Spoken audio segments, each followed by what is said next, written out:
Привет, привет! Ловите от меня 5 сериалов. Первый сериал с названием «Его и ее». Это сериал новиночка в жанре драма, жанр триллер, также жанр детектив, который вышел в 2026 году. Второй сериал из моей подборочки называется «Резервация». Это также новиночка 2026 года в жанре драма, также жанр триллеры.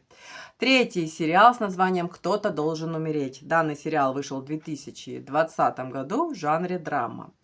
Четвертый сериал с названием «Клуб мести», который вышел в 2025 году в жанре драма, также указан жанр триллер.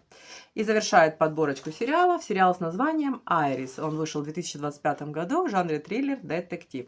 Поэтому приятного просмотра. Буду благодарна за подписку и лайк. И до следующей встречи. Пока-пока. Также делитесь своим мнением в комментариях. Мне будет очень интересно узнать.